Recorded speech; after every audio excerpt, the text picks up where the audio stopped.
Hey friends, it's me, Cynthia. And Azalea, hello. And Marty. And Marty. He just woke up by my hand. And we're Green Girl Studios, and this is our Wednesday magic hour. Today, I'm going to show you some fun techniques for we're going to do a little bit of wire work. Some of the wire work that I like to do is kind of like detail wire work, where let me show if I can show this. Look at this. This is one of the ways that I like to do some wire work, and I'll show you how to build that. And I'm going to use a kit that we worked on making a couple weeks ago, and we just listed it. Azalea put it at a discount. So we'll be having let's that. talk about that actually. So we're doing I got fancy with the technology, and I went on our website and I made a brand new featured collection at the top of our home screen page. Like, it says sale items and featured, and you can click on it, and it's all the stuff I've accumulated over the website that I've put on sale. There's 2 kits that are discounted and a bunch of necklaces. Oh, what I don't know what happened? Did we do the that? balloons. I don't know what happened there. I think it has Q words, and then it says, like, I don't know. Hello, Carla. Hello, Bonnie. I guess that's something new. What word did you say so we get the balloons again? I don't know. I don't even remember. I got so sidetracked. But yeah, we have a bunch of sale items in there, and it's all discounted. It's not going to be up there forever. This is kind of our, like, post-Christmas kind of offset Boxing Day sale, and we're going to keep adding to it with more stuff that we decide to put up and on sale. So there's a bunch of new listings. Check it out on our website. Right there. Oh yeah, there it is. So yes, so we are, I don't know if did you put on the website that we're loading it up so that I can make a little cash before I go down to Florida? No. We're planning on going down. Now I am going, Azalea's going to stay here and hold down the fort and take care of Marty, because he does not like to be left on his own, not even a little bit. So Azalea will stay here this time, and Max and Greg are going with me, and we are working on that. So she'll have all that time for the few days that I'll be gone down to see my folks in Orlando. So that's all day tomorrow. So if you send me any emails, I might not get back to you tomorrow, but you can email Azalea, and she is going to be home. I saw a few messages that folks said they sent me a message on Facebook. I didn't see those messages, so maybe resend it to the Green Girl Studios at Yahoo, because I will see them. I think I don't know, maybe there's another Cynthia Thornton. I don't know. It's a mystery. So some of those did not show up. I have notifications on for Facebook Messenger, but for some reason it does not send me notifications when people send me messages. Like, my phone doesn't even go off. I don't know what's up with mine that. doesn't either. Oh, hello, Lisa. Hello, Julie, and our friend June. Yes, hello. Thank you, friends, for joining us. So I'm going to get ready to flip this camera, and we're going to get to it. We're going to show you, I'm going to show you. Azalea has a few strands of things she's working on in the background. I have some necklace components, and let's see. Let's get this going. I have this board that my friend made. Well, she didn't personally make it, but let's see if I can get this. I'm going to examine these. Let me see if I can get my... It's always a struggle when I'm putting this thing together. I mean, it's not it's not easy. All right. Is that me or is that you? Someone... It's mine. Tell them buddies of yours. Take a break. Get on here and message on the comments. That's what they can be messaging, so I can read it too. Be like, Sam, my other son, what's happening? What are you guys doing? What are you guys talking about? All right, so this is a necklace I made. This is one of my everyday necklaces. I haven't made this style in a while because it's fiddly. It's very fiddly. And, oh, I forgot to get that chain out. Azalea, get the chain in this. See in this, down in this with a gray handle? That has some chain in it. Thank you. So I like to use, I made these handmade links But, oh, she's going to just pass me the whole shebang. I don't know what kind you want. I've got lots of chain. You know, lots and lots of it. Here we go. We'll use what I have from, that I think I used with this.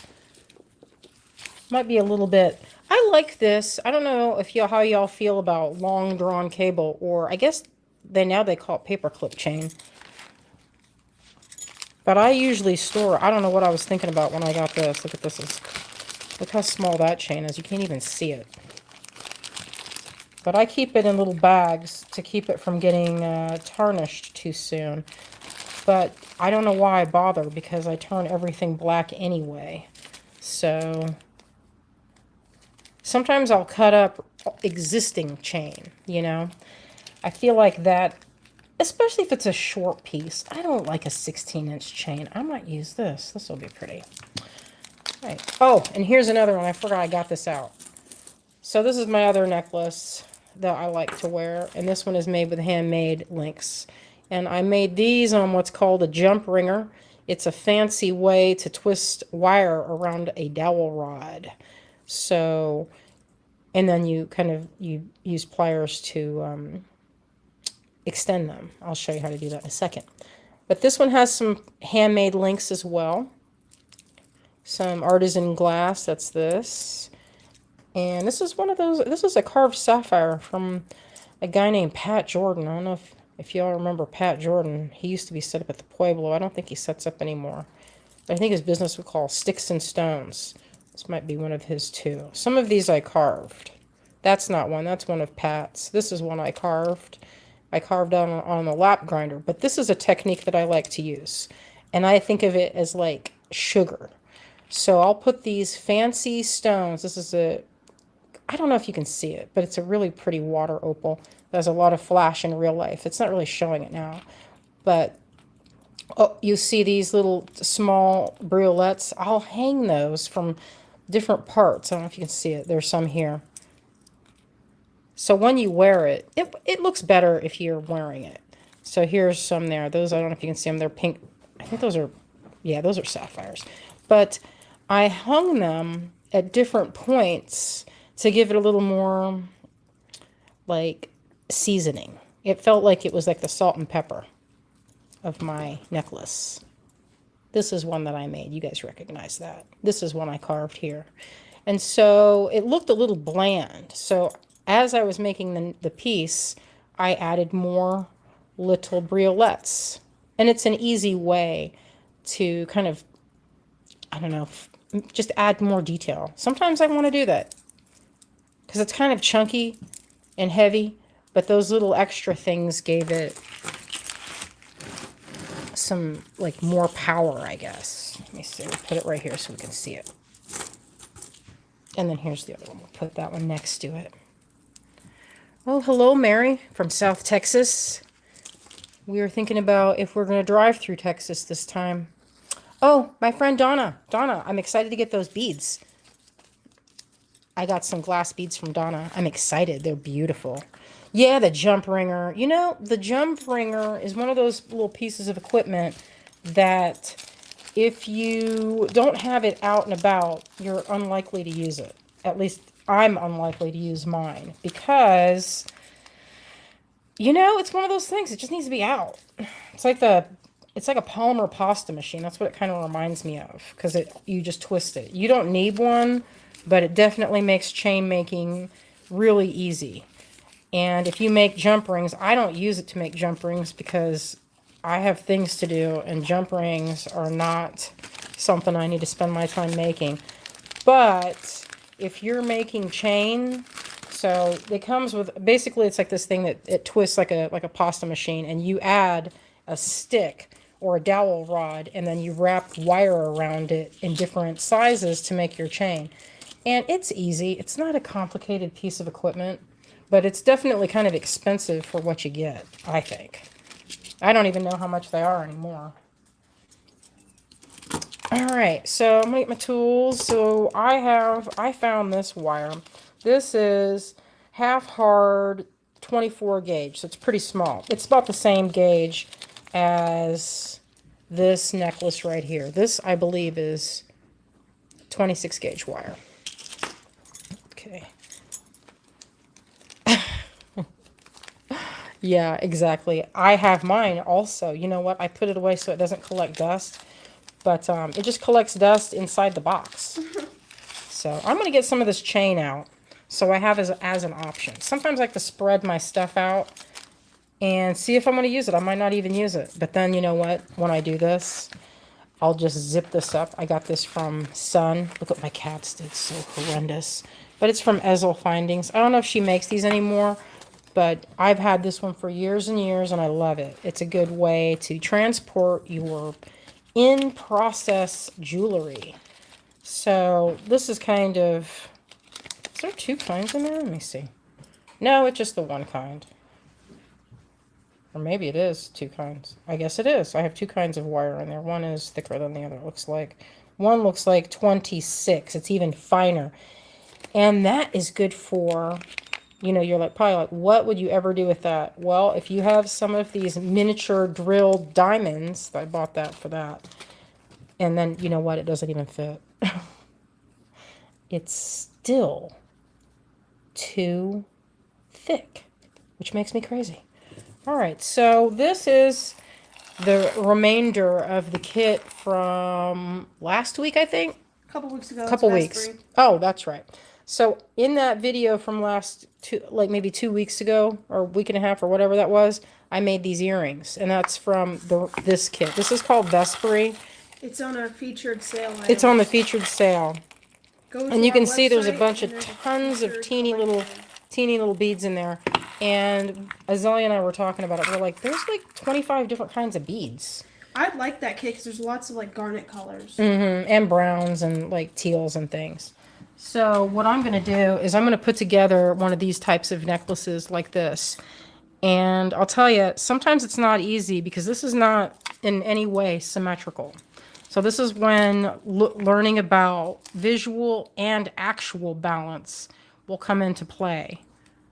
So I'm going to leave this here so we can look at it while we're going.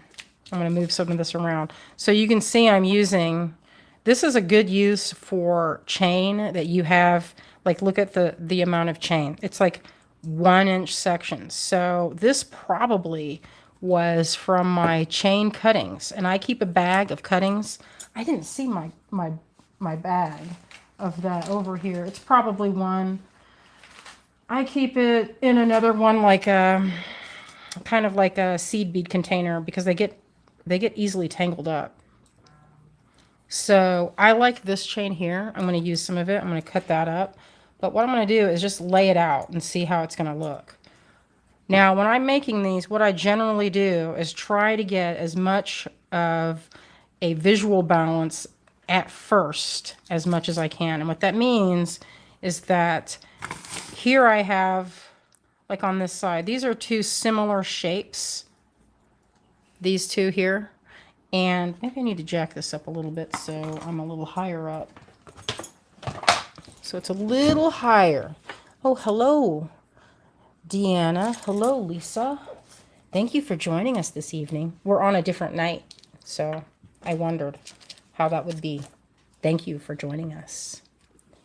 Sometimes it's my nightmare to imagine me getting on and no one being on. It'd be like being on a stage, I guess. In an empty auditorium. In an empty auditorium, that's what it feels like if you're by yourself. This is flattened round chain, and I love this. This is one of my favorites. It's really light, so if you order it from places, it doesn't usually break the bank like this is usually expensive because it's heavier. And they weigh it. That's how, of course, I mean, it's silver, so they're going to weigh it. But stuff like this is good for bracelets because it's heavier, it's soldered, and it's very sturdy. This is a great like bracelet, but it is heavier, and you know it's going to cost more money. You can get away with using finer chain like this, and even this. Look at this. This was, oh, Lola B. I like that. I remember that was one of the ideas you were doing for your business. Our friend Laura Belkin. Yay, I missed you, Laura. it's been a long time since we were like, what are you doing for the month of May? And we would just hang out and do crafting and such. So this kind of chain, you cannot just clip and reuse, because look how it is when you clip. You have this, and you'd have to solder that. And I don't know if this is, I don't think this is fine silver, which would be easy to just fuse back together. So you'd have to, any of that you cut, you have a little bit of waste, but you can save them and put your silver to go melt down. Or you can just solder them later. I don't. I melt it down in my crucible. All right, so I think I'll use some of this too. It's actually soldered, so otherwise that would be like, you would just pull it and it'd come apart. So I'm spreading out my chain, and I'm going to use some of this. This is from that kit that I had from before, and I'm going to use smaller beads because I have smaller on this side. But the good part about this kind of necklace is you can use some fancy, fancy beads, and they kind of showcase, like this is, let me see.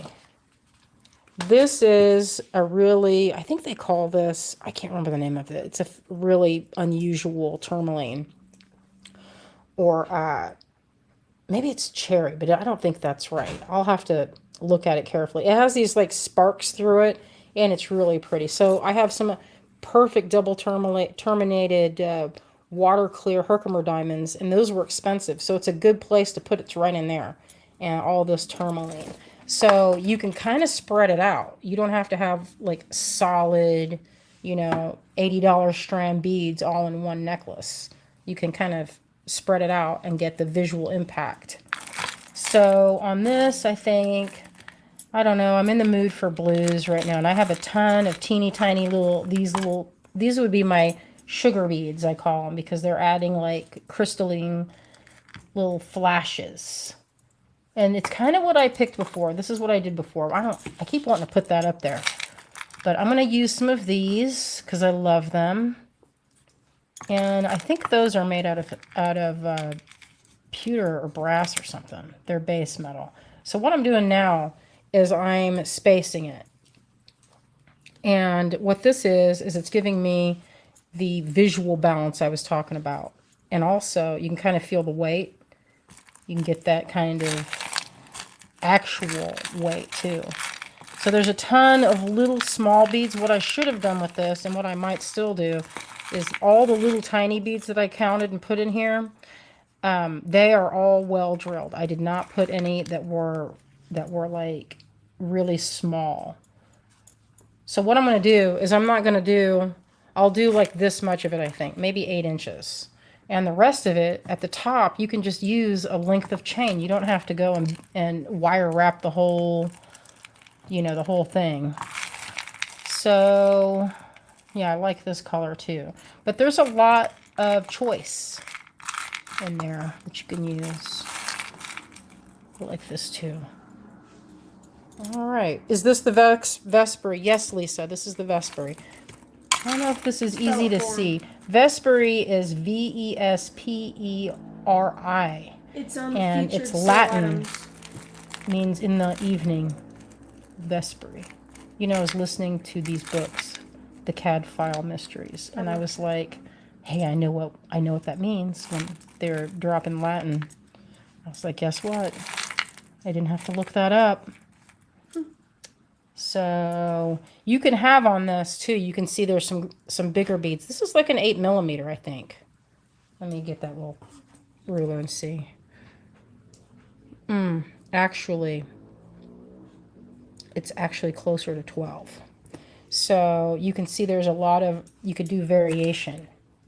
Now, if I put a larger, I think that's a 8mm on this side, you want to put something of a little bit like the weight is a similar. Otherwise, you'll get the problem of if one side is too heavy, you can always add more. And that's what this is. Because when I first did this side, if I remember, was like this when I put it on. I kept doing this. And so what I ended up doing is putting more on this side to balance it out. So it didn't travel around my neck. When you wear a necklace and sometimes it goes sideways, it'll keep traveling sideways around. Oh, you know what else I think I'll do? I'm going to add out of my collection. If you want, I have some of these, and they're not, I got some of these from my friend Jerry, who gets stuff from Indonesia and Thailand. These are silver. I'm going to show you how to use those. I've had those, and I put these in liver of sulfur. I don't know if you can see that, but they have a little bit of a rainbow finish on it. You see that? From liver of sulfur. And I did the whole bag. So when I'm ready, all I have to do is wipe them with a cloth, and then I don't have to worry about trying to use liver of sulfur on some stones that might not like it. You know, like pearls. They don't want to get into that liver of sulfur. That's not something that would be good for the finish. So just like with the earrings, if you watched that, I'm going to just start. You could start from one end and go down, or you could just start with the biggest bead. I'm going to start with that one and just make some links. Now, when I'm making these links, there's a lot of different ways to do them. People will say, oh, when I'm doing this, I like to use, you can use rosary pliers. That's what these are. Oh, he has from Jerry also sources from Turkey now. I didn't know that. I just saw him pretty recently. He was in Asheville. And he usually likes to hang out with Greg, and they play their guitars together. So I just made a little wrap. And you don't have to have the bead on for that. And if you're really crafty, you can use your tools to go around. But I just did this quick wrap, and I kind of pinched that a little bit. This one here has some rounding off. I don't know if you can see that, some little divots to make it perfect. See there? And I pinch them like this. You don't have to do this, but I like for my wire to have that kind of faceted look. Now, when I'm making these, I make a pile of links. I think I remember talking about that before. And the reason is that you can just sort of build on what you're making by first making this. So when I was first working, I had a pile of components, and I put them together just like this. And I made some and set them down, and then I made more, and I kept going. Oh, thank you, Carla. We're trying to grow our YouTube. It's getting there. It's not easy, you know. You hear people say, go get that YouTube money, but it's not as easy as they make it look like. Partly because there's like millions and millions of channels that you're going. Now, this kind of wire, you'll notice that I'm cooking with it. Like, I am moving. It's very, very easy to maneuver. Now, I know my friend Laura, she's probably looking at this and going, no way. Because I just went and had one side was like jacked up with full of wraps, and the other side barely has anything. You know, you don't have to do that. You can do it where they're very equal and trim it. And you can get that by measuring your piece when you're working and making it the same. So if I used 1/4 of an inch tail on the first one, I would use 1/4 of an inch on the other side. But I didn't do that. I didn't really care. I'll just do this over and over and try and make it. So then you get kind of one side. Obviously, if that bugs you, then don't do that. Do it equally. And to do it equal, I'll show you. I'll do a bigger bead so it's not so hard to see. All right, I'm going to trim off about, I don't know, what is that, 2.5 inches? So if you're going to make, let me see if I can get this where you can see it. That's about, I don't know, say 1/4 of an inch, maybe 1/2 inch. Make the round like that. So you have your round that's bent, and then I almost clipped it, grabbed the wrong pliers, and I hold on to it. And so if you always have the same amount on this and trim it to that, then you'll get exactly the same size on your your wraps. So with this kind of wire, it's very easy to bend it and maneuver it because it's half hard. Some wires are annealed further so that they are firmer. And that's good for things that are like if you're making an earring hook or something that you need to have stability and it needs to hold its shape. In this case, this has been annealed, which means it was heated up to cherry red and then quenched. And then I believe if you half hard, you give it a twist in the wire making process. So if you give it another twist, and I'm kind of work hardening it now by doing this. If you do it too much, you make the metal too brittle. So you don't want to do that because then it'll snap. So I'm going to show you how to stiffen it up after I've got it. So I'm going to get up close to this point here. And to make it exactly the same, right here I can see that I want, the further along I go up the wire, you can see that's how far away my loop is going to be. So I want it to be about here. So that's the very tip. I've got about 2 millimeters. So I'm going to get at the very end, and that's my mark of how close to the bead I want to get. So then I'll bump it this way so it has that much space between the loop and the bead. And I'll move up because I want it to be the same. Right here, I can see it. So that's about right there, halfway. Maybe a little more. And then you go wrap this way, this direction. And if I trim it, you get that much. So you can see if I trimmed it to make it exactly the same, I'm going to trim it to about 1/4 of an inch, just like the other side. Hang on to it. And then wrap it. You can use tools if it's a firmer one. I'm just using my fingertips because it's very soft and easy to maneuver. So I'm going to tuck that tail in. Sometimes that can be hard to chase that tail around. So these little notched things on the top here are, I believe, for this very purpose, is tucking the tails in. And I don't have my Optivisors on right now, but I would go in there with my Optivisors and straighten that out after. So I'm going to pinch that to flatten it and make it look faceted. And then I'm going to do 1 or 2 twists. And this is going to work hard the center of this so it's not too bendy. I do this 1 and maybe another. If you do it too tight, it'll break. So you just do a little bit. And you can feel it stiffen it up. If you go too much, this thing will just break. But it instantly made it a little firmer. Never go too much. You'll discover on your own what happens if you do it too. If you twist too many times, it'll just snap off. But 1 or 2 times will firm it up. I mean, when you're wearing it, it'll never twist that way because it can only go so far. So you can see I'm already building how I want that necklace to look. And I'm just building components. And when I get to a point where I'm happy with the amount of beads that are made up, I can easily join them together with different sizes of loops. And by loop, I mean this ring. These have kind of a star shape and they look good connected. They're a little tricky to use in designs. A lot of times people will use them this way and it kind of to make kind of a bead cap because it adds a little bit of a flair. I know Laura likes her things to be even.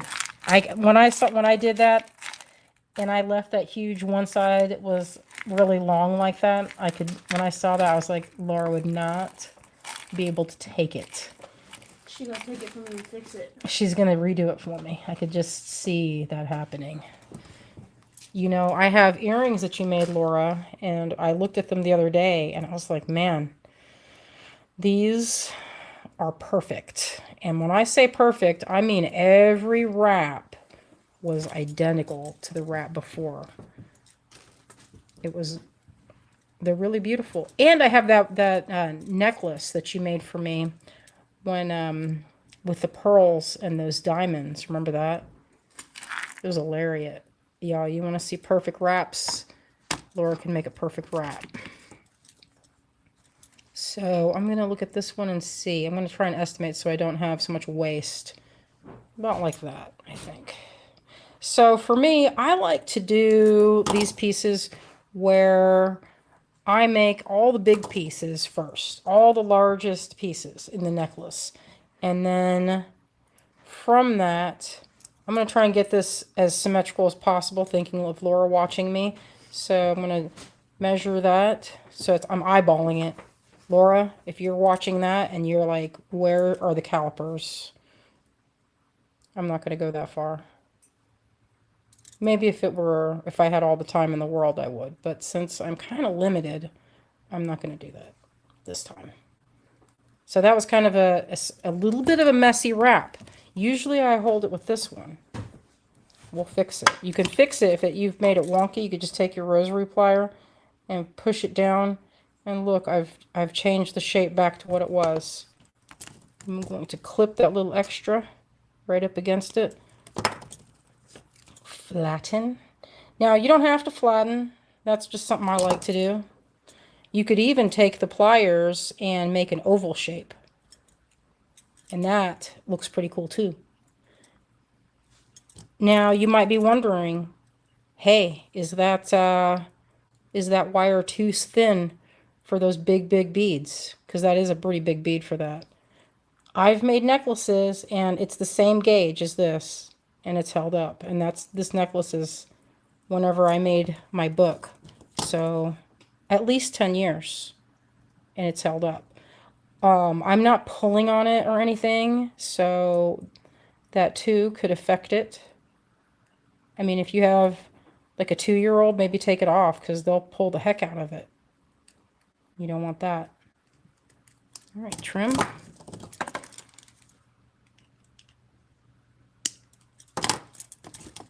And you know, sometimes when I won't flatten everything all at once. Sometimes I'll do that at the end when I'm putting everything together. This is just like component building, you know, and you can go in there and put different amounts. I generally like to do one bead at a time, but obviously you can make stacks. So this is kind of like a puzzle. So I'm looking at this going, I bet, and what I'm going to do is I'm going to get the bigger pieces and then I'm going to hook them up with chain or rings with these smaller pieces. Sherry, the gauge I'm using is, let's see, I believe it is 24. I believe that's 24 gauge. Now, that's what I think this is. It could be 26. Let me see if it matches up. It looks, visually, it looks the same to me. And I always have this on hand. This is my favorite. 26 and 28. Sometimes I get the heavier stuff, but I find I'm too precious with it. You ever feel that way when you're like, oh, it's too expensive? And then I end up saving it. It's like this. It's like, oh, it's kind of pricey, so I'll just save it until I'm dead, and then, you know, someone else can deal with it. Well, you know, sometimes you get precious with things, and then you don't use it, and then why did you save it for so long? You know what I mean? Yeah. But for me, I like to have beads too, so I'm a collector. So that really doesn't matter. I'll collect as long as I can do it. All right, so I'm going to start putting these pieces together. Oh, you like linking with jump rings? I do that too. I like them closed though. If you have some that you want to use with a simple jump ring or split ring or something like that, that's easily done. All right, so I'm going to trim off of this necklace. I'm going to trim off, let's see, maybe an inch or so. Maybe that's more than an inch. That's more like an inch and a half. Vicky, I'm with you. You guys don't even want to see my studio and how much of it needs to be addressed. I need to get in there and rearrange. It's getting to the point where I can't find anything. And I spend like half an hour looking for every item. Okay, so this jump ring here is not soldered, I don't think. Let me see if I can open it with this. If it isn't, I save them. Because it's silver. I don't want to be rich and wasteful. So, you know, when you open up a jump ring, always to the side, never like this. Save it for later. You heard that good sound. That's my favorite sound. Thank you. That's the best sound in the whole world for us. It's the sound of victory. I know it doesn't mean much to those big corporations, but if everybody, we hear that cha-ching and it's good. Yeah, I'm like, thank you. I'm not like, I am. Oh, I like this blue one here. This blue. I think that's that Hawkeye. Love it. All right, so what I'm going to do here is I'm going to attach this one by making a teeny little tiny, and it'll look good. It might not be the best on that size, but we'll see how it looks.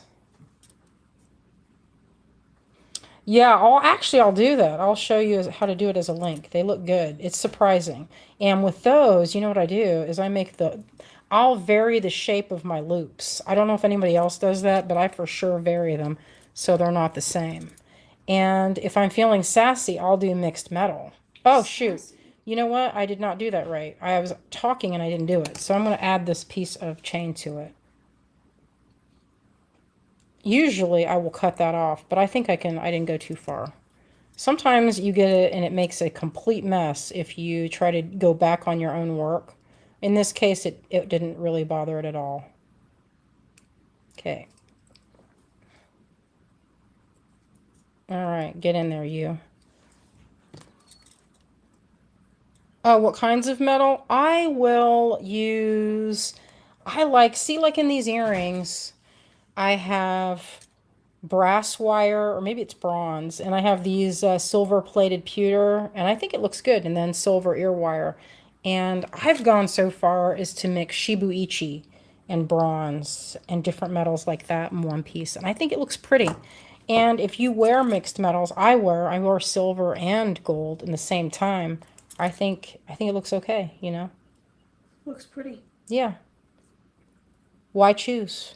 All right, now I almost did what I did before, and that was no good. So I'm going to give it a little bit extra, made that. Hook it up to one of these guys. And close it up. Now this is a good way to make necklaces because it's just like with the earrings. You can just make these components. You can make them in the car or you can make them wherever. And then you can put them together later. You'll just do half of them and then think about, oh, am I going to do, you know which ones you're going to do first. At least I do. And if I do it right, I'm going to go in and push those after the fact because I can't see them right now. So you can see what I'm doing. I'm building this up. Right. And I can go and say, oh, do I want that? Or what about this?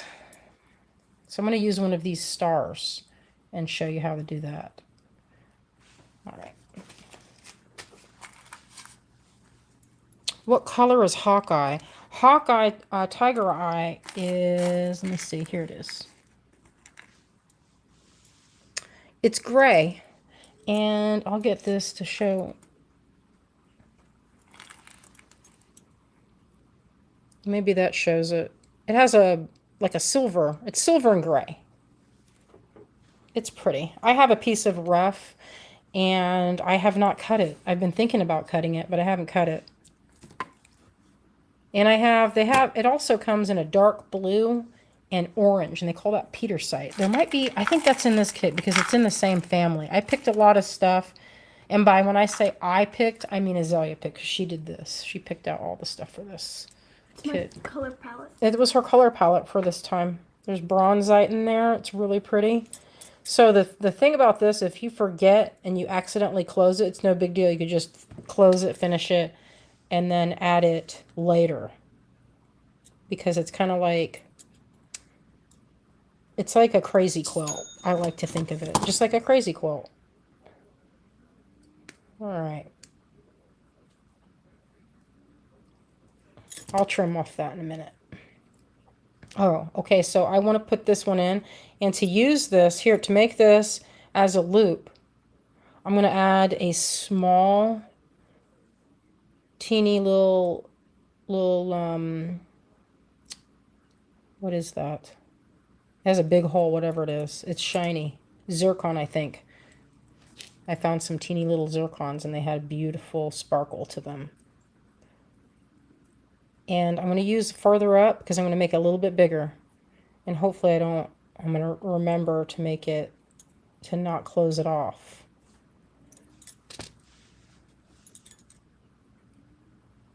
Put that guy on this side. I was like, what is that sound? That's the sound of my cat snoring, y'all, if you hear that. Is it boy? One of those cats is making a kind of, a little bit of a snore. Probably Marty. His nose does not have a lot of room for it to come out, so it makes a snore sound. His nostrils are small. Oh, the red-shouldered hawk. They have one that's the Petersite, or there's also like a dark red tiger eye. I think I have some of that, and it's really pretty. It almost looks like wood, like a beautiful rosewood. That's what it reminds me of. It's not, when I say red, it's like a dark, oh, well, it's this. Duh, I'm sitting there looking right at it. Kind of looks like wood. You get the flash of a red, but it's not a true red. Here's another piece of it. It's like, it has a look. Let me flip them. Yeah. That would, let me see if that would look good. That might look good in there.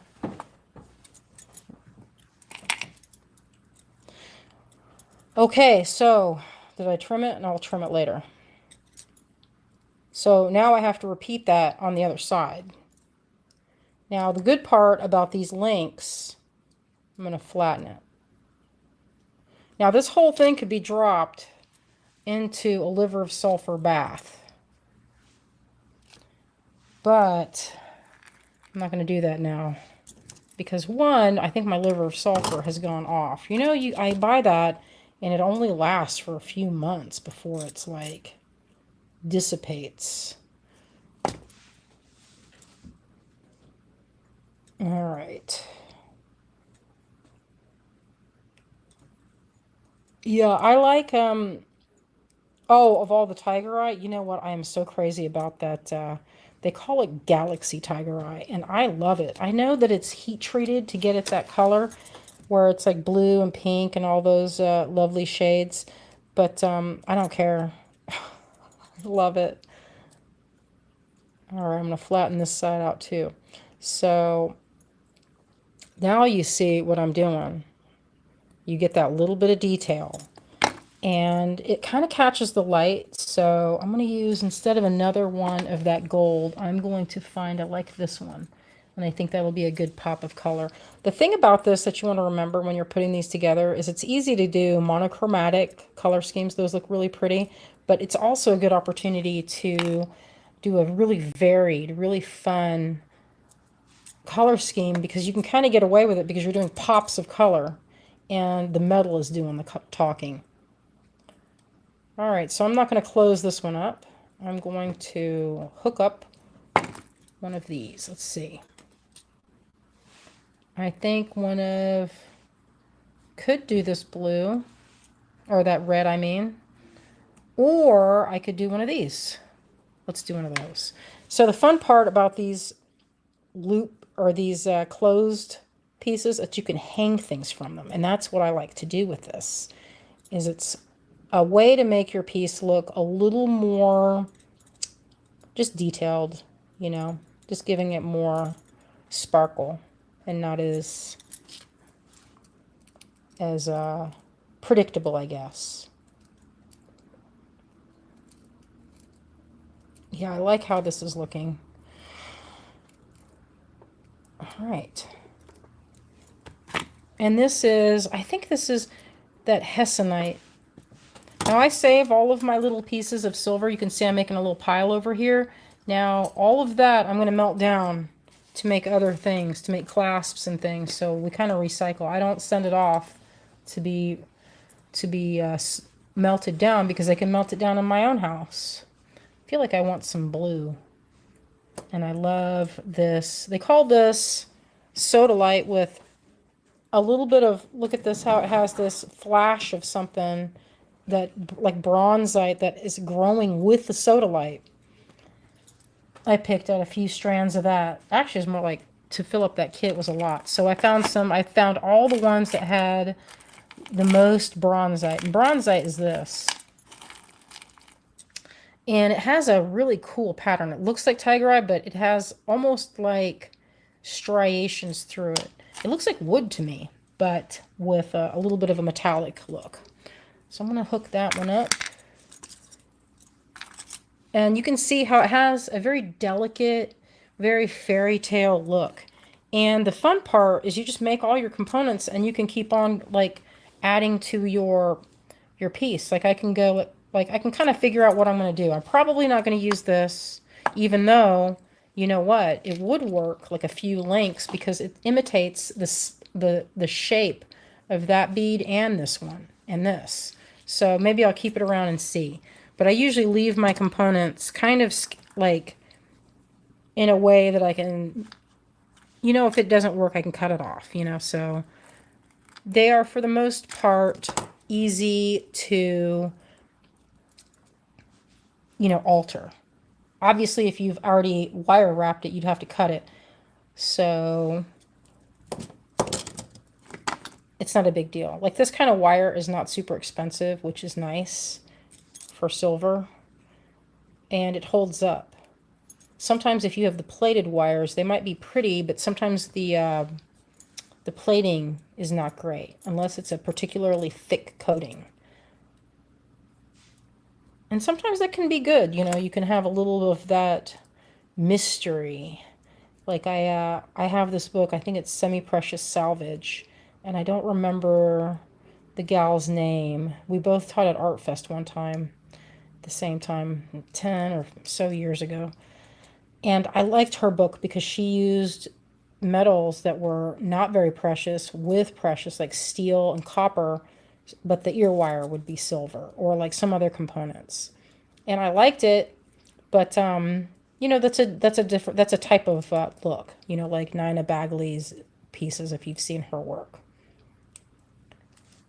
I ran into her in Franklin not too long ago, and it was fun. It was funny because our hands touched while we were both digging in the same we were both digging in the moss aquamarine and praesiolite, and we're both like, oh, excuse me. I look up and it's Nina. She's like, what is this? It's pretty funny. All right, maybe I'll do this other shape, or maybe this. That might be pretty. Oh no, there's this one that I was looking at. Getting Wild. Do I want to go that? Maybe I do. Or I could go something a little smaller. Sometimes you can pick up a pattern where you're like small, small, and then large. But you know what? I don't do that. What I'm doing is I'm feeling it, and I'll look at it, and I'll say, what does this need? What does this need? What is she building over there? What's she building over there? You know what? I played that music for Azalea. And it was, you guys probably know the Tom Waits, the Get Behind the Mule. And she was like, I don't know about this. And I'm like, it'll grow on you. It'll grow on you. It's funny. Oh, hello, Robin. We're using silver, sterling silver, 24 gauge wire. And I'm making components. And I'm adding them as we go. So maybe a little bit of chain. Let's do a little bit of chain from that piece. It seems like it needs some chain, don't you think? And I'm using mixed silver chain. Now, you can do any kind of mixed metals. Just make sure that if it's something that's kind of delicate, you don't use that as like a weight-bearing element. You use that as like one of the drops, like the briolette drops.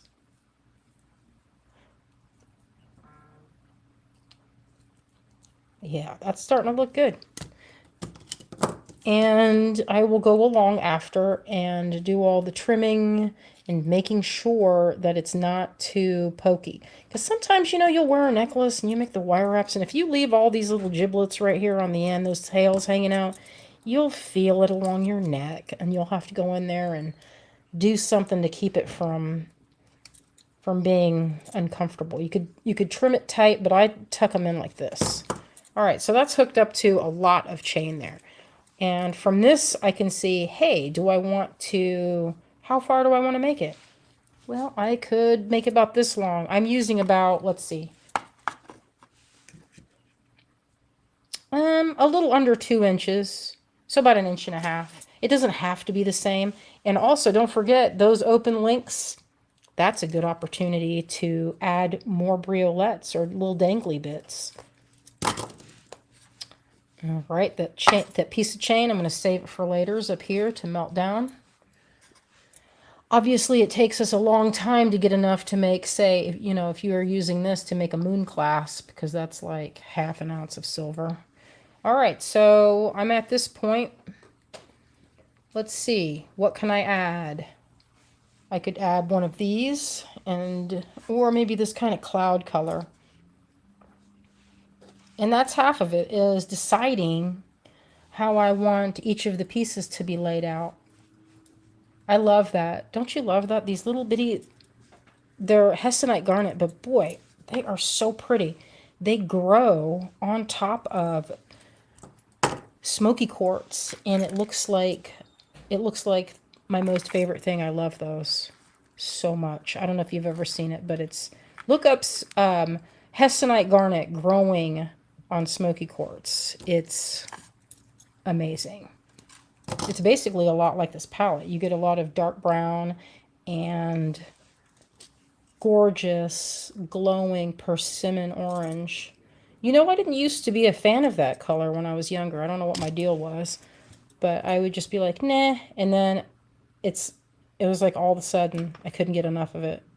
And I feel like that's true with a lot of colors. I don't know if it's just me, but sometimes I'll go years and I'll be like, I only like certain types of stones. Like my love of labradorite has not waned in the slightest. I will love it forever, I think. Now, what did I pick? I think this one would go well. Good, because it's a small bead. Otherwise... Bonnie, these are natural stones. There's only one stone in here that is not a natural stone, and it is these. Whatever that is. That's, Azalea, what is this? I'm going to put it in your palm. What is that? That's glass.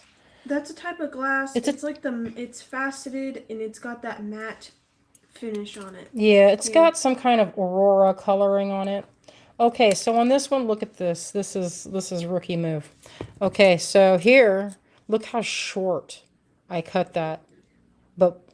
And I made this a little bit too big on that side, so I cut it too small. So if you do this, the way to fix it is to get a small bead.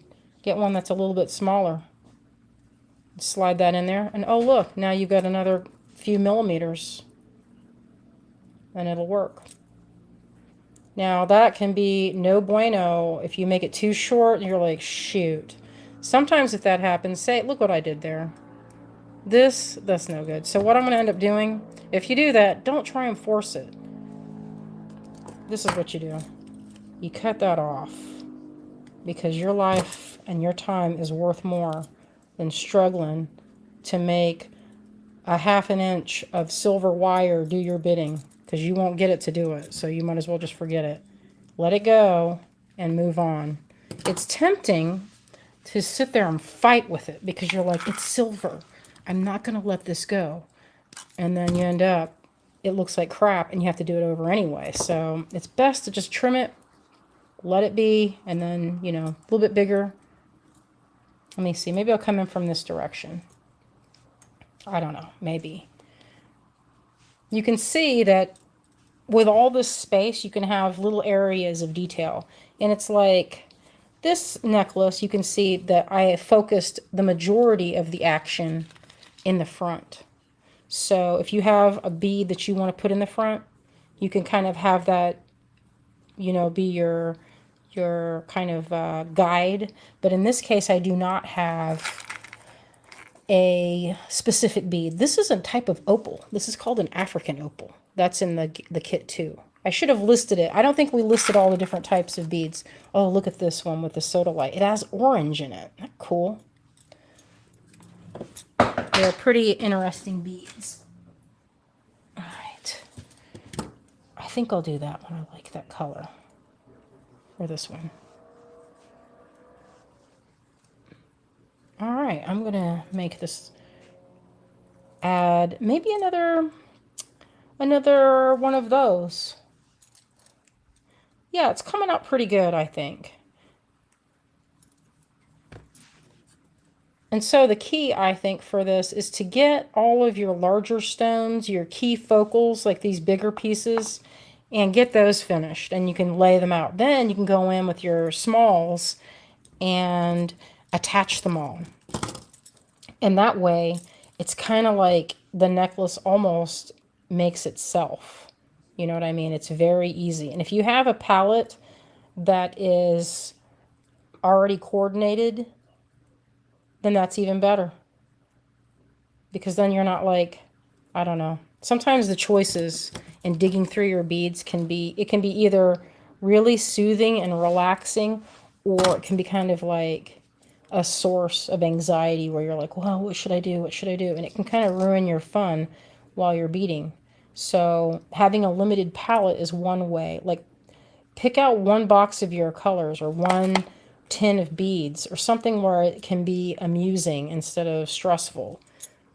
And that's what I do when I'm on a trip. I'll bring one pack of beads or one, container. It's really easy to want to bring everything you have, but sometimes having too many choices can actually be more like it takes longer, actually, I feel like.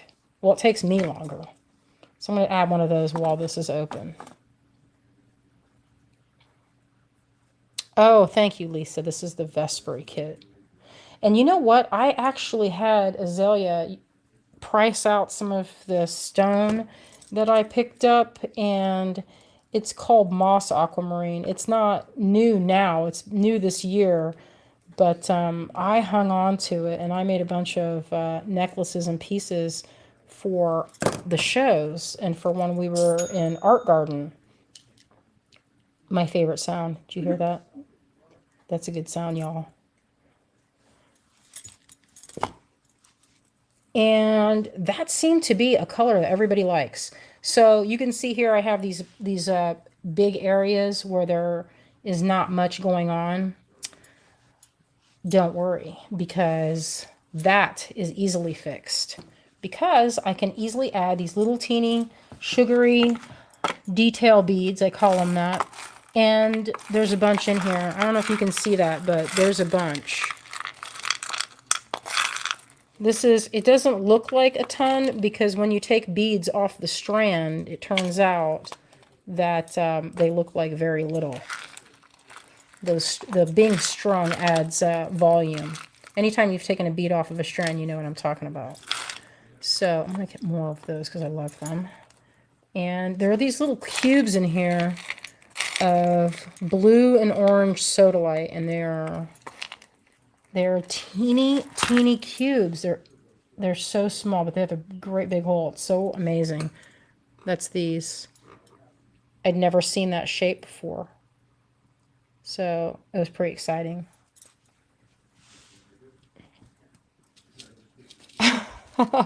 Donna says, you need to go live every day so I can pull Marini while you chat. Thank you, Donna.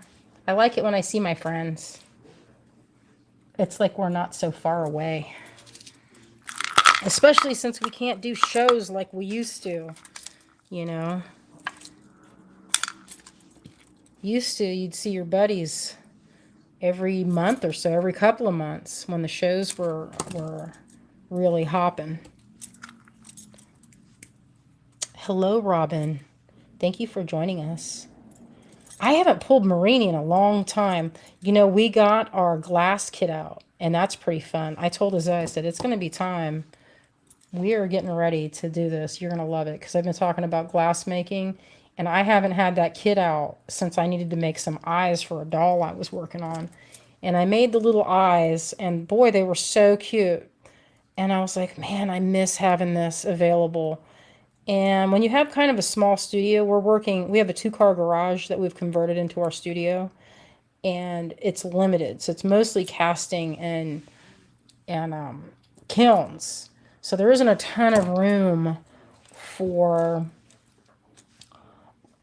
fun things, you know, like our glass setup. I think I want something that's a little... There's this bead. It's kind of a red and green. It's really pretty. In the light, when I was looking at this, they all look kind of like the same value, but there's a lot of variation in this. There's a ton of... They're pretty detailed little beads. Really pretty. These are actually... I didn't know what they were when I first saw them. They have a nice... They're well drilled, but it's kind of like a labradorite, but not. Let me see if I can see one. It must be a kind of... yeah, look. One of them had a little bit of a flash. I was like, what is this? And what it is it's super dark, like a green-gray type of feldspar, which is a kind of a labradorite. So, pretty cool. Ah, Lisa, she says, please do a doll making workshop. That would be fun. I haven't had a chance to do much with dolls lately.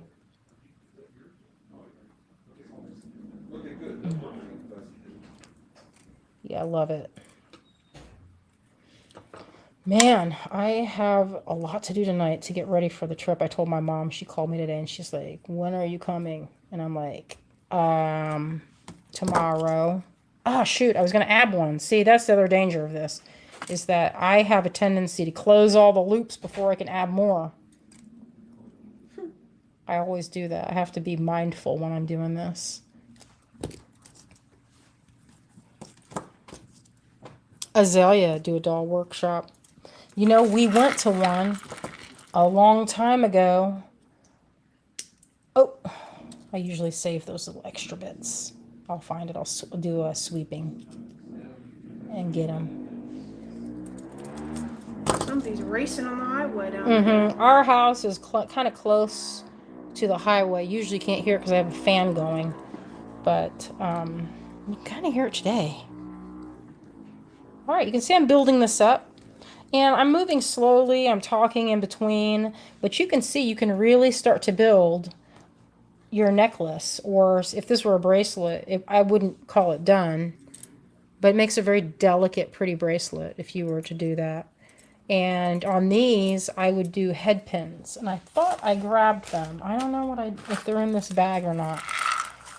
But head pins are one of those things, I'm always getting them and always losing the bag because the bag is usually small. Let's see. Oh, I have some here, and this is where I could make mixed metal. I have this size here, and these would be perfect for those smalls, but I want to use silver because I have not changed the color. And so I keep a lot of my components. I have boxes and boxes of components where I'll use metals, but I'll use them, well, shoot. I had a bag of all these head pins. I don't know where all the head pins went that were silver. No matter. If that's the case, you can always just use silver, just the wire, and make a little spiral. But, you know, I don't like it when I do that. If I had my torch, I would show you how to draw a ball on this. And that's usually what I do. And it's really easy if you have a little hot head, not a hot head. What do you call those little small torches? A benzomatic? What are those little ones called? I don't know. A creme brulee torch. If you have a little bitty torch, especially this really thin wire, you can make easy. You just hit it. I hold it with my pliers and pretend like this is the flame. You get that going. You just touch it into the blue part of the tip of it, and this will draw up, and that's how you make a head pin. You just throw it into a little jar full of water, and there you go. Robin, I'm going to go tomorrow down to Florida. Greg is going with me, and Azalea is going to stay home. I think that's big enough to do. I think that would be pretty there. I like it. But it gives it, you know, when you look at this, it gives it kind of a patchwork feeling. And I like it. I like that look. I think it looks good. It's kind of, I think there's a lot of places for your eye to rest on. and get, you know, get that little bit of detail, like the little bit of movement that you get from a briolette. All right, just trim that off. Okay. Now for this one, I'm going to add a small bead. Let's see, something small, and maybe one of those little, I like whatever that one is. It's like a little zircon or something. Oh yeah, a little butane torch. That's exactly what it is, Vicky. And what I'm loving is that these beads, I'm not having to force them. I could actually probably get away with maybe even a little bit of heavier gauge wire if I wanted to. That's always nice when you have that option. Sometimes you don't have that option and you're working with stones that have miniature holes. And that's what started with all of these small gauge beads. I love them, and I love how they look, how delicate and kind of magical. But it's one of those things that this is kind of, you know, this is not a fast way to make a necklace. That's for sure. It's not fast. But it is really pretty. And if you had something that's like a real showstopper bead or pendant, it's worth it to get to make a chain of other chain. You can see it's coming along. All right. So that's what I have so far. And I could make a little thing of head pins so that I can put some of these along here, and I could mix up the color. There's some little blue ones. They're faceted kyanites. Those are in the mix too. So what I'll do, I'll hunt for my torch. That would make a nice tutorial, is that learning about that. That's easy. You guys would like it, I think, to make that. They're so super simple. So simple. So you can, the plan here, when you have beads that all kind of work together, you really don't need to have so much of a pattern. So what you'll be looking for is visual balance and actual balance. So while I'm working with this, you can see that this piece here is pretty heavy. So to balance that, depending on where I end it, I'd want to make something with the same heaviness, the same weight. So I'm going to look over here and see what I have. I don't want it to be exactly the same color. If I know I'm going to do that, I would rather do something like 3 of something like this.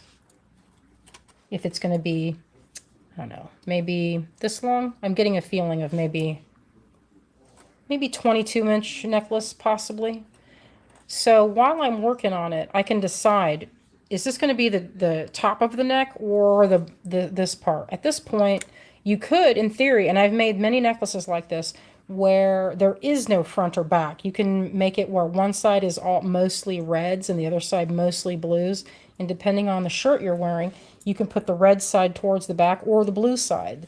So that's another way to make a necklace that has a little bit more, it has a little bit more utility. I love these African opal.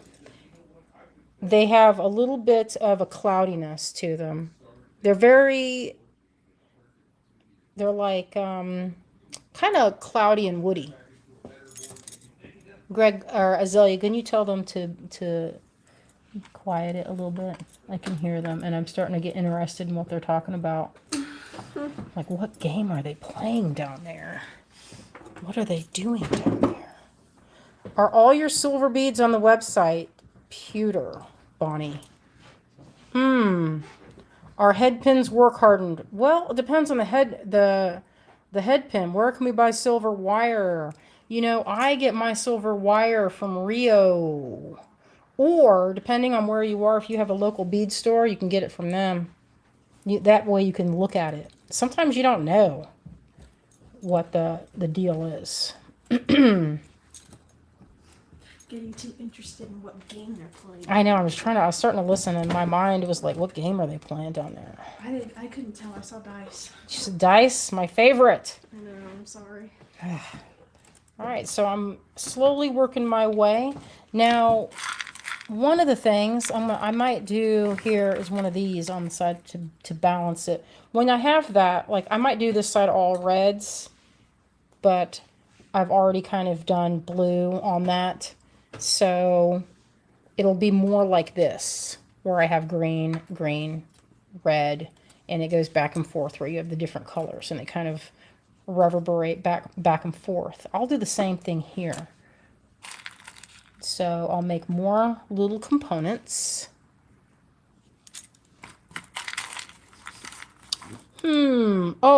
Yes, Rio is out of New Mexico, but you have to be wholesale.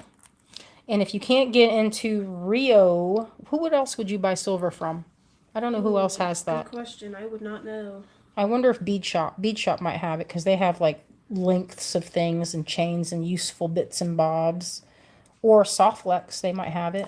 Or if Softlex, you could get it plated. Now plated would be one idea, and it's pretty good. It's really good. They have gold plate wire too, which is really pretty.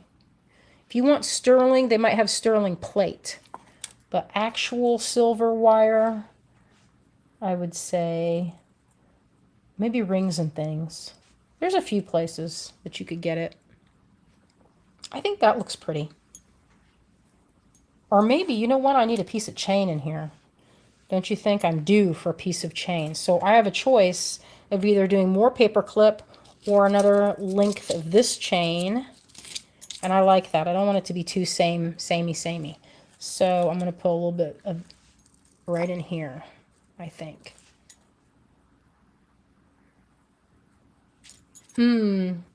Oh, if it's yeah, Etsy, you could get on. Oh, that's right, I forgot. There was one place I got on Etsy, was called I think it was, I want to say Unita. I want to say, I don't know if that's, they had silver wire that I bought once, and I bought different shapes. Sometimes you can get square, and that's good for wire wrapping if you're making those old school wraps, because then they twist really prettily. Okay, so I have a little length here.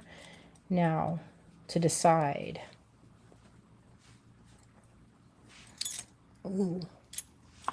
Oh, Bead Gallery. Uncommon. Thank you, Lisa. Oh, Barbara, they must have changed it. Rio is not just wholesale anymore? Oh, right. Oh, yeah, Auto Fry, I forgot. They're out of the Bay Area. I went over there. Sometimes when I'm visiting my friend Jess, we'll go over to Auto Fry and I'll get some wire or whatever I need. Oh, you know where, if you're in Florida, what's that place called that's in Orlando, Azalea? It's in Sanford, and we go over there to pick up investment. There's a jewelry shop. I would not remember something like that. It's been a while. Oh.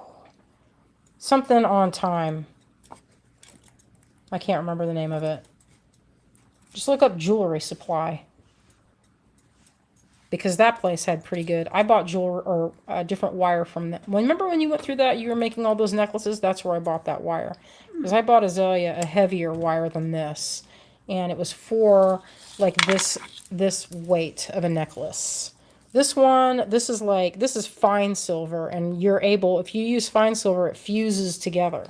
And that's a good thing when you're working on,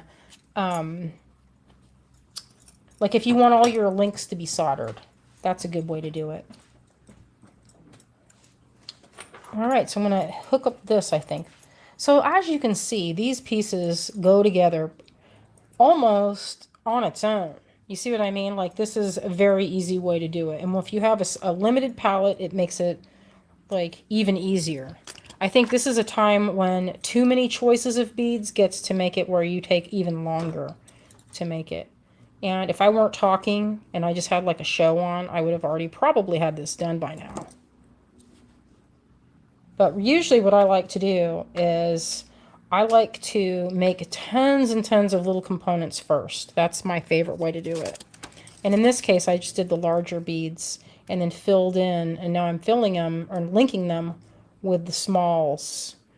And in this kit, there's a lot of good size variation. I didn't put a ton of big ones in this time. I think the biggest one is that reddish color tiger eye. Oh, Beaducation.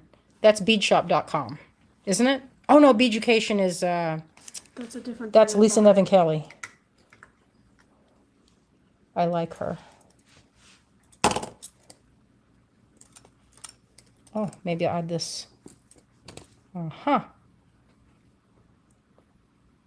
Yeah, these have nice large holes, so that is a real pleasure to work with these. These little silver flowers are they're made in, I got these a few years ago, and I want to say they're Thai, but I'm not 100%. I've sold them myself in gram bags because they're not inexpensive. Even if you get them from, like, I think, I didn't get this batch from Jerry, from Singaraja. He sells silver, and it's really good. All right.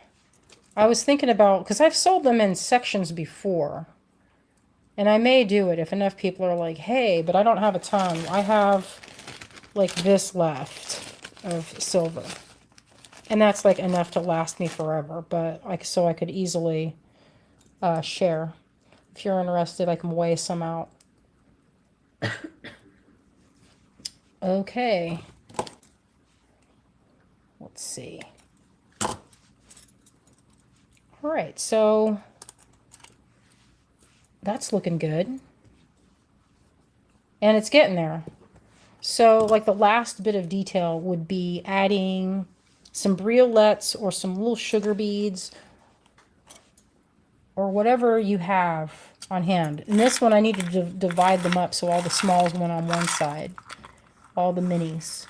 And this has a good variety in there. This is the Vesperi kit if you're joining us. We have a discount. We have a bunch of discounts on some things. I have some of my necklaces marked down. I took them to some shows. I sold a bunch. And what I have that is remaining in my stock, Azalea put them on a discount. So I'm going to also, I think she marked down some of my paintings too, some of the original art. So if there's something you're looking at, we are going to work on that tonight and mark down some more things so that I can have some cash to get down to Florida with some ease. You know, it's always easier when you have a little bit of extra. All right, that might have been too long on that. I might have made that bead or that wire too long. It's going to look good. And you know what? Sometimes I'll dip these in liver of sulfur. And if I'm really lucky, they go rainbow color. But most of the time when I'm using the liver of sulfur, it just goes black or iron gray. And that's kind of not that great. But sometimes, you know, I'll leave them bright like this. And I think of it, it gives it kind of a fairy tale look. This is a type of agate that comes from New Mexico, and it has a cloudy look to it. You can actually find this type of agate. I found some when I was hiking well, remember when we stopped, Azalea, when we stopped at that one park outside when we were going from Jean? Look at this. This is what I found outside. This is like it kind of, I don't know if you can see it, but it's kind of translucent. Maybe I can spray it so you can see. Spray that.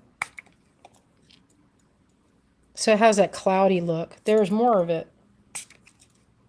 So this is pretty common stone. I'm going to cut it on my lap grinder. You can see, I don't know if you can see how the light goes through it, but this was just on the ground out there. And I picked up a bunch of it. Look at this side. It actually had druzy. I thought it was really pretty. I'm going to cut that. But anyway, that's where some of that agate comes from. A lot of it used to come from that area. Now anymore, I don't think it does. But you can get it. It's not, since it's not real rare, it's not an expensive stone. but it's a really beautiful stone. And it's not dyed. That's another nice thing. I don't mind a dyed stone or a treated stone, but I prefer if it's, if it's in its natural state. Of course, if you said, hey, Cynthia, do you want these blue diamonds? I would be like, pass them over. Pass that over. Okay, I heard that sound, the sound of happiness. That's for, when I say happiness, I should say less stress. For an artist family, we make everything, well, almost everything. Obviously, we don't make these beads. We go to Tucson or gem shows or get into my collection. But it's nice to be able to support yourself from your work. It's a good feeling. I did a lot of freelance for many, many years. And this, even though it can be stressful, is so much better. I did freelance for Disney, for Warner Brothers, for, who else did I do stuff for? What's that?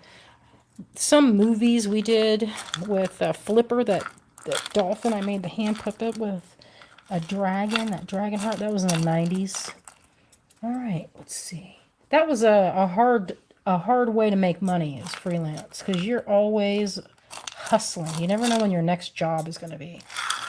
I want to, I've avoided these because I've been using mostly rounds. I want to use them, but I think I'll use these big green ones on another project. Maybe with these. I think those look good together. But let's see, this orangey one on that side. So here's where I'm looking at balance. So I have these sections here. I'm going to fill those up with some small beads like this. Oh my, I didn't notice I was going for an hour and 20. Azalea, you didn't mention anything. I just noticed. Getting into it. Oh my. All right, so I'm going to... crocheting peacefully. Azalea's like, I'm just going to crochet peacefully. Guess what I made? I don't know what you made. Yeah, I need to guess. I'll show you. Let's see. Oh, you're doing it. Let me see. Let me show it. I'm weaving in the ends right now. Look at this. Azalea just made that. Isn't that so cute? I've looked at that pattern for many, many years, and I've never one time made it. I just found it for free Never online. one time. I have that pattern. I just never did anything with it. All right. I'm going to have to wrap this up because I forgot I have to do some packing and laundry and everything if I'm going to get ready to go tomorrow in the morning. Get up at like 6 a.m. before the sun comes up to get driving. Yike. I know. Well, I don't like to drive in the dark. All right, so this should give you a pretty good idea of how to make some of these wire wrap, the delicate wire wrapping. And in this one, I used all the same kind of thickness of wire, and it gives you a very delicate fairy look. And in this one, I used several thicknesses of wire, mostly this heavy duty. It makes for a much heavier necklace, but I've added, like, if you can see that, right there. This is in 26 gauge. These little teeny sapphires, well, that's the only wire that would fit in there because they're a really small hole.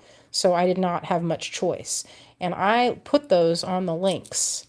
And I think of that as like adding the sugar. Adding that little bit of sweet. It's like a little dusting of flavor. Love it. So that's what we're doing here. And we have, this is the kit, it's called Vespri. It's called that because it means Vesper, Latin for in the evening. I'm learning that on Duolingo. Making it, making it count.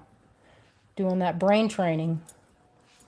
All right, so this is what I have, and I'll probably work on this later. Probably not this week because it's kind of fiddly and hard to work on in the car.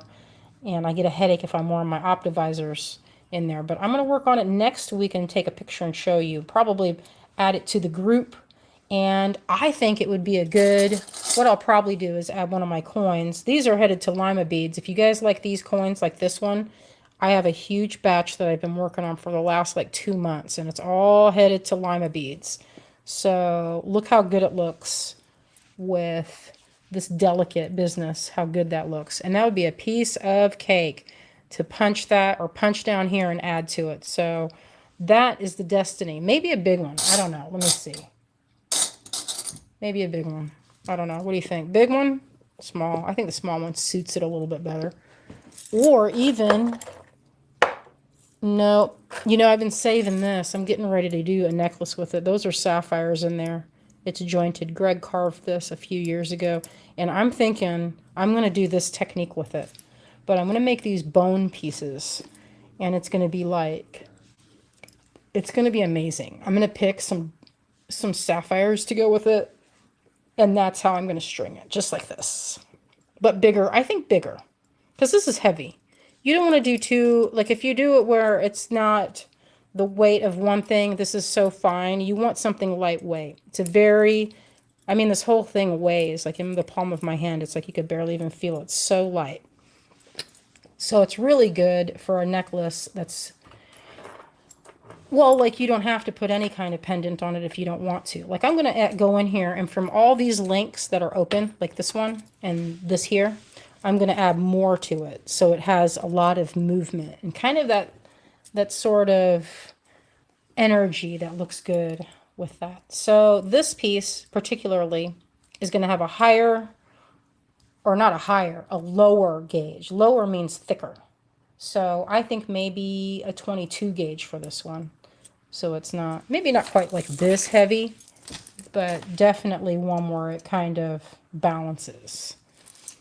All right, I'm going to wrap this up and clean up my area, tidy this up a little bit, leave that there.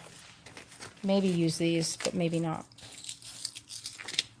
And the good part about this whole situation is that you can do this. This is the best part.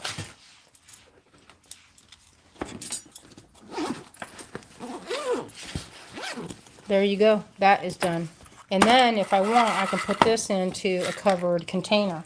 So I'm going to get ready right now. I'm going to put this away, and then we're going to see some other things. Oh, here's plans. Look at this. This is planning.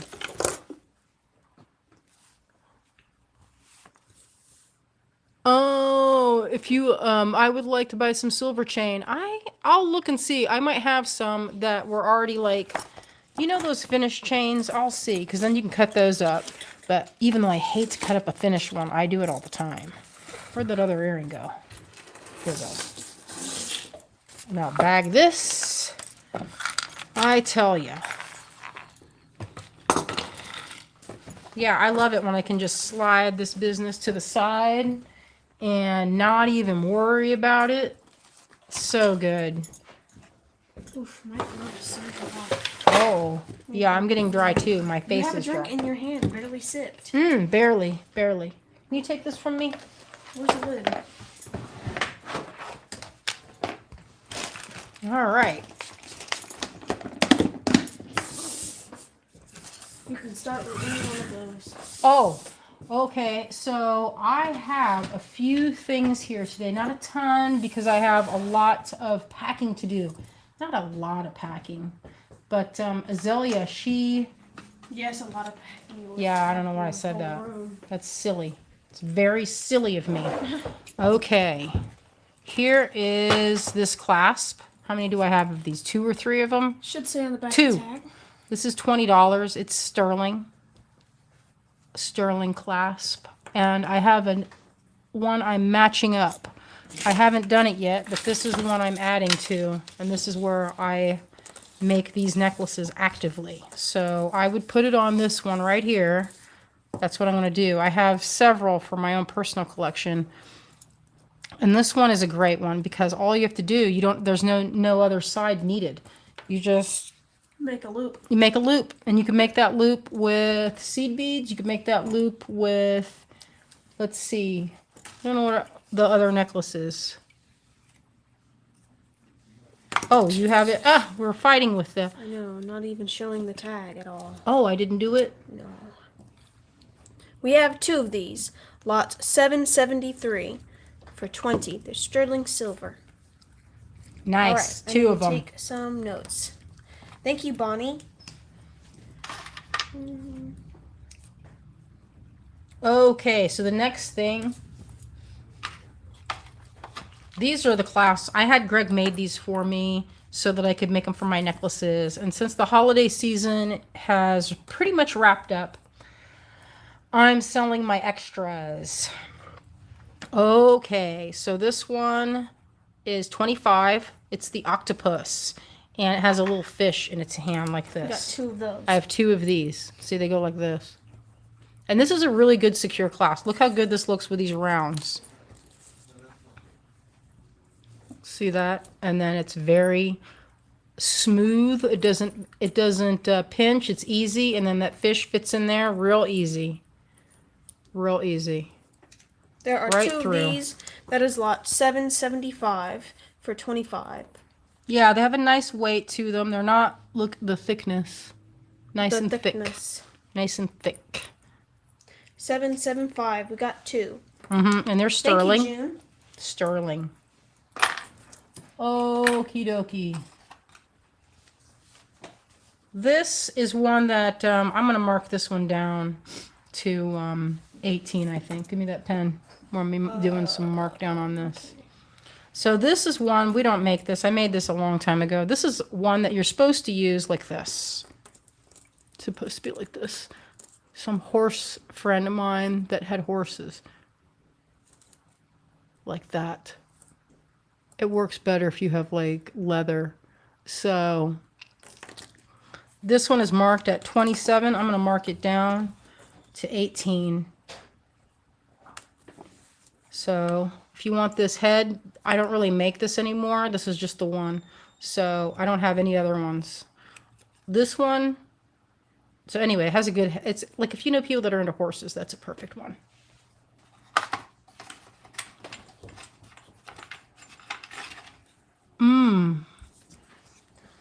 Okay, so I usually sell, this is a Shibu Ichi one.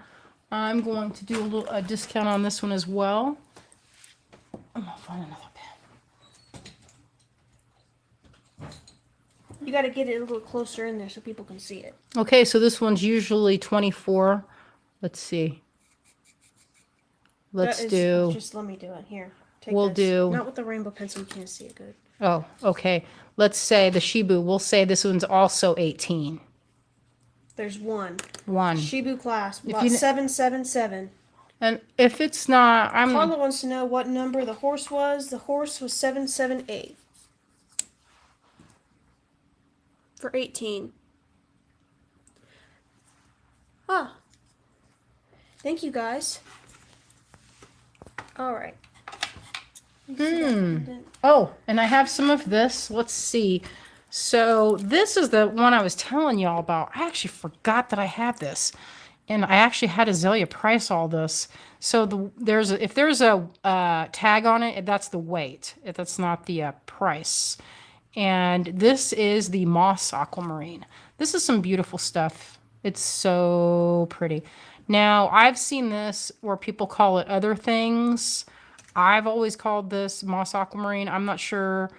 Like, it's kind of it's a feldspar. This is for sure feldspar, which is the sunstone, moonstone, that type of family. Labradorite kind of fits in there. It's a stacked up sort of stone. And some of them have like really glittery spots. This, I handpicked these out of like a huge hank, and I picked all the flashiest, most glittery ones.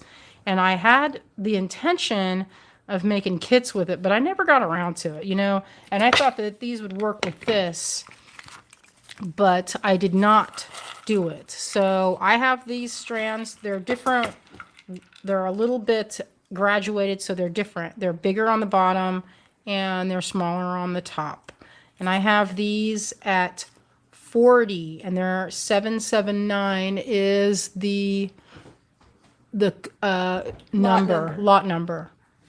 And so 779. And I think this is, Let's measure the strand. I gotta move over. yeah, I will measure it. So this is 779. And let's see how long it is. It's about an 8-inch strand. So actually, let's mark that one down. Let's do, I'm gonna sell them. So let's see. What do you think? Let's see, what do you think? 32? Oh no, let's go. Yeah, let's do 32. I know that's a bad pen that I found. So I thought I was doing a good price on 40, but let's do 32. I want to sell some of these. Let's see if anybody We wants them. have 7 of them. Yeah, I mean, I 8-inch love them. strands. They're And, really you know, you sparkly. can get a lot of different types of necklaces. So if you were to do a necklace like the one that I was just working on, I would put those in, let's see. So you could actually get, they're drilled well too, that's the other thing. Look how She good got it a weasel in looks there. with that, put that in there with it. So the little ones in this, where's the smallest one? You could dingle dangle the smallest one from there. Wouldn't that be pretty with that? Oh, yeah. Yeah, look how good that looks with the blue. It goes well with blue and orange because it has that same kind of glittery look to it. I think it looks good. And I like it with those. I'm gonna use one of these strands and put them, dangle some on this. I think that would look really good. All right, so if you're interested in this, we have how many strands left? 6 strands left. You can email GreenGirlStudios at Yahoo. If I don't get back to you right away, just give me a minute because sometimes it's hard for me to get, like, well, one, if people say they want it all or they order it, I have to go through. Or when I say I mean Azalea. I know. Has Just to go email me through. instead so she doesn't have to deal with it. All right, and we have this one. Oh, yes.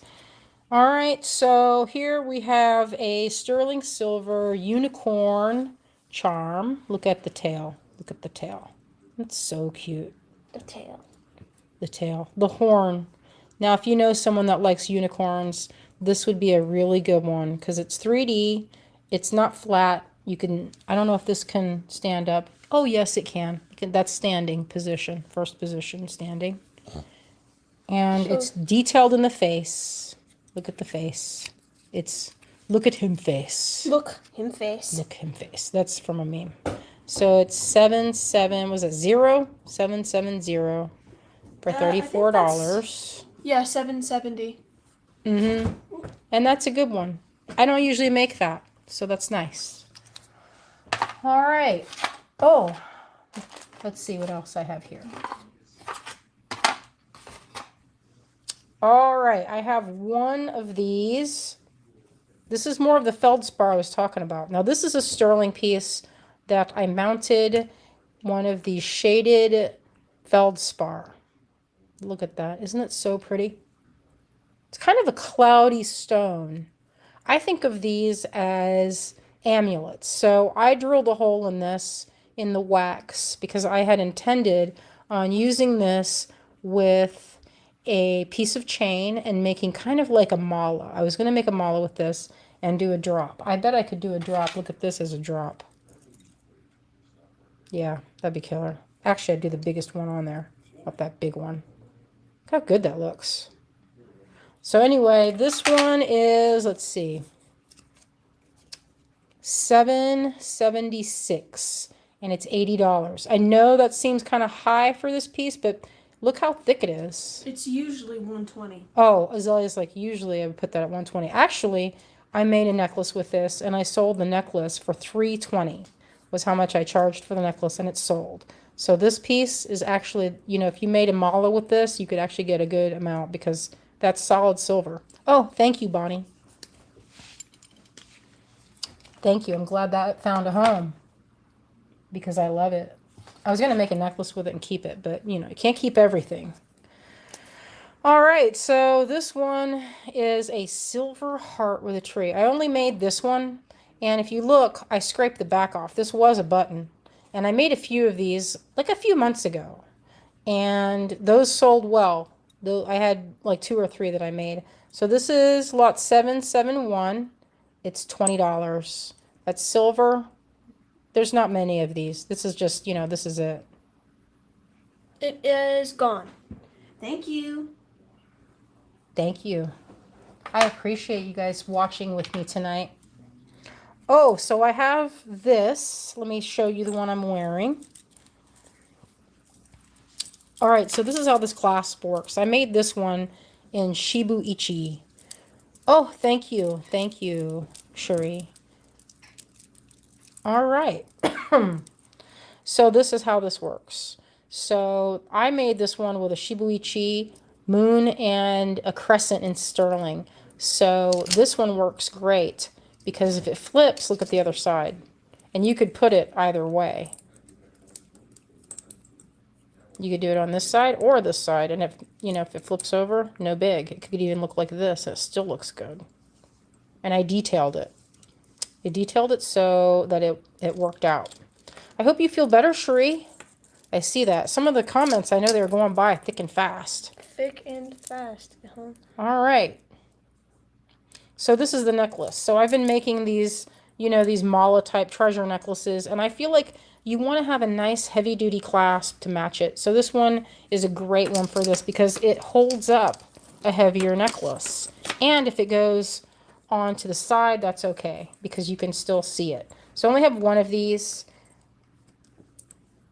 I'm asking $32 for it. It's a nice heavy piece. It's $774. Laura, am I supposed to have been on Facebook or YouTube? I saw your thing. Azalea, did you see it? She's Lola B. Yeah, I know that's her. So she's got it. Yeah, either thing is fine. I know that you're Lola B. I have you down on here for $778. All right, so this one is $774. And I have this one. So if you're interested, that's this one. And it's a nice sterling silver moon clasp. A real pretty piece. Detail.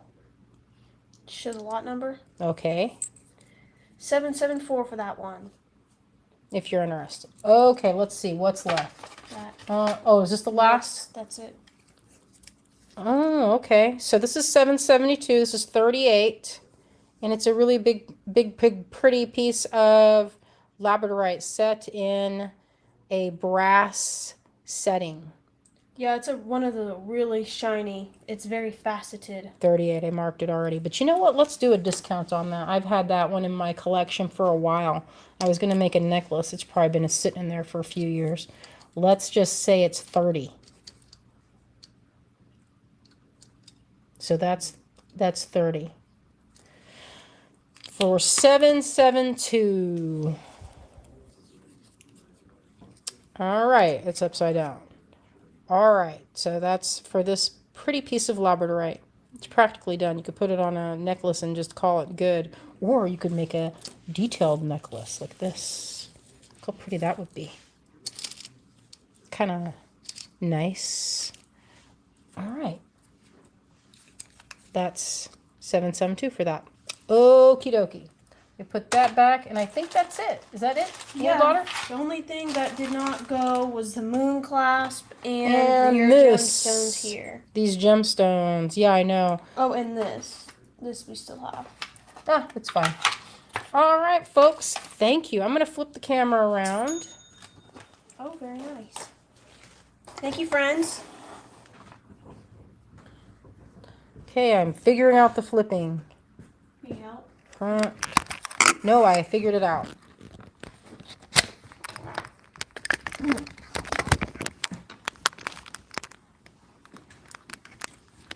All right.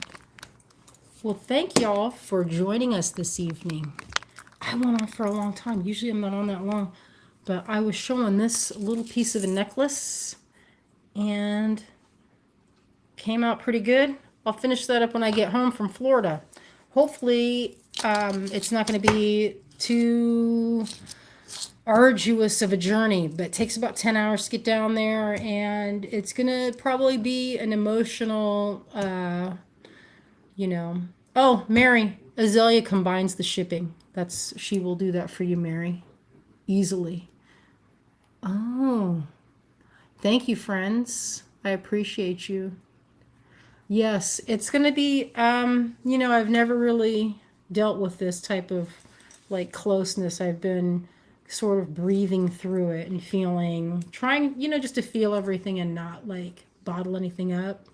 I talked to my mom today, and my dad, he's not doing great. It's it's looking like it's going to happen soon, but they do not have any kind of time frame. How can you know? You know, you don't know. And so we're going down to, you know, say anymore. I wanted Max to go and visit, but and see his grandfather. But it's stressful this time of year and this type of thing, and I feel like I've just like I'm not even over my friend Jessica, and so it's like a kind of like, man, 2023 is really knocking me down. So hopefully I can catch a break next year if I'm lucky. But like I've been telling the kids, it's like this is a good reminder, not to get hung up on the small things and, really worrying and borrowing trouble. It's good to just try to live as best as you can because there are no guarantees. There are none. My friend Jess was 1 year under me, so she was 48, and she died in September. And my dad, he's in his 80s, so there are really no guarantees. So that's the lesson here, is to try and enjoy your life while you can, because you don't know. You don't know what people are going through. Everyone will go through this at some point. So sorry for rambling. It's one of those emotional things that you don't really know how to, I don't know. That's all I can say. So thank you, folks. I've missed some of these very supportive and lovely comments. Thank you, Bonnie. Colite, thank you. Oh, thank you, Tom. My friend Tom is out there. I saw him in September. I've been meaning to get up to Ohio. I haven't had a chance. I've been going down to Florida every chance I can get. All right, friends, I'm going to wrap it up and I'm going to finish packing. So we'll be taking off in the morning. Azalea will be here holding down the fort, tending Marty and Pearl and Buttercup. And she'll be packing your Marty orders. needs the most tending. So He's we the will most see sensitive. you, hopefully, Azalea. She's planning to go live next Sunday, but we might not hold you to it. We might say, listen, you might get a break. You might At the get a very break. least, I can just show off what I've been working on. So she's thinking she might come in on Sunday. So if you guys want, you can show up for Azalea on Sunday, because I will not be able to do it. I'm going to be with my mom and my dad, and I'm going to be tending them. And if you want, you can come and join Azalea. I'm going to try and plug in and be nice and comment a lot on her tutorial. She might do a Procreate tutorial. She might do, you might try, if you can figure out screen sharing. Well, you're not real sure how to do that, but if she can figure out screen sharing, she'll do a very simple Procreate. And that's something that you can do. That's digital art on the iPad. They also have a version that I use almost every other day on my phone. It's called Procreate Pocket. And she's going to figure out if she can do screen share so she can show how to do it. And if that's the case, that'll be a fun thing. Or she said she might do a show and tell. You could do a crochet tutorial. There's a lot you can do. I'll do There's something a lot. fun. I'll do something chill. Yeah, we'll, yeah, thank you, Laura. She's on a different, now it's not Lola B. So we will wrap it up. So thank you, folks. We really appreciate all the orders and all the wonderful, we've had a lot of supportive emails and messages. I thank you all for them. They are really helpful. It kind of feels like you're, sort of like, out to sea with everything and sort of like overwhelmed and like everything is piling on top of you and you don't know if you're ever going to be able to catch some air and, survive everything that's happening. But fortunately, I'm just taking everything every day, a little at a time, and trying to be, have a little bit of gratitude and, be thankful for all of the blessings that we currently have. Oh, no. And there's a lot. There's a lot. So thank you, everyone. We love y'all out there, and we hope you have a wonderful and creative week. Happy New Year. We'll see you.